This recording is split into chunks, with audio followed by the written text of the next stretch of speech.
Donc, bravo Leverkusen dans une journée de folie en plus.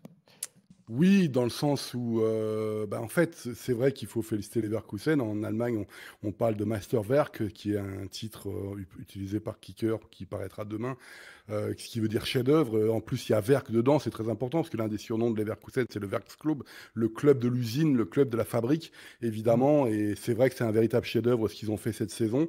25 victoires, 4 matchs nuls. On est sur les bases de la plus grande équipe de Bundesliga de l'histoire, donc depuis 1963, et on battrait le record de Jupp Heynckes si on continue comme ça, les 91 points de 2013. T'as une équipe qui a fini invaincue déjà en Bundesliga, Polo?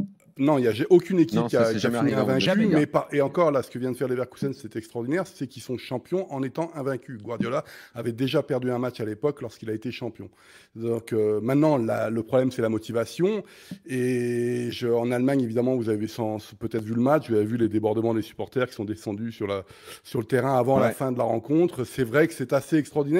Un peu surprenant, Leverkusen, quand même, est considéré comme un petit club en Allemagne de par son histoire et le fait que c'est un stade de 30 000 places, donc c'est pas extraordinaire. C'est pas par rapport, évidemment, aux grosses cylindres allemandes, mais ce qu'a réussi Xabi Alonso et puis les joueurs, Florian Wirtz en 45 minutes, etc., fait que ça fait du bien au football allemand. Il faut quand même dire que pour ce match du titre, il est rentré en deuxième mi-temps, le gamin. Il est rentré en deuxième mi-temps. Il a été, mais au-delà d'éblouissant, quoi. Bah ouais, enfin Florian Wirtz, Musiala Wirtz, en Allemagne, il n'y a pas mieux. Est-ce que sans Wirtz, Leverkusen est champion, Polo? C'est la question. C'est pas du tout la même chose. C'est pas du tout la même chose. Je pense aussi que Leverkusen sans Xhaka, c'est sûrement pas champion non plus. Alors ça, tu vois, Polo, j'aimerais bien si tu pouvais t'arrêter 2 secondes là-dessus, parce que évidemment, bon, toute cette saison, on l'a vu, son niveau, c'est quand même un joueur qui a suscité, je ne sais pas combien de débats au cours de sa carrière à Arsenal. Moi, je trouvais qu'on était toujours très dur. Bon, Julien est déjà là? Oui, il est là. Alors, il peut être témoin de ça encore mieux que tout le monde. Il suscitait tellement de débats à Arsenal. Je trouvais on était toujours très dur avec lui. Avec la Suisse, je le trouvais mais parfois extraordinaire, ce joueur. Et là, à Leverkusen, au Bayern, il a fait une grande saison, Polo, quoi. Il fait une super saison. On le surnomme le général en Allemagne parce que c'est lui qui est le relais de Xabi Alonso.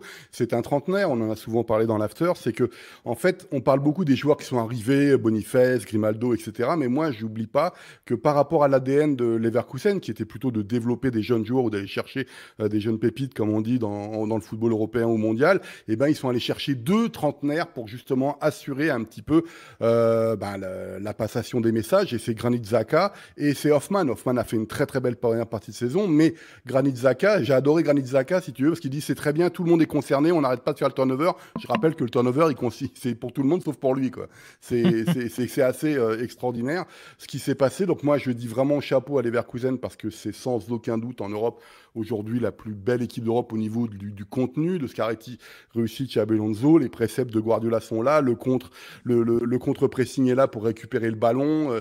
Il y a des efforts dans tous les sens. Quand c'est pas sur les côtés, on tente de passer au milieu, etc. Mais maintenant, j'ai presque envie de dire le plus dur commence, c'est-à-dire on va voir comment on finit la saison. Est-ce que c'est un objectif de finir invaincu en Bundesliga?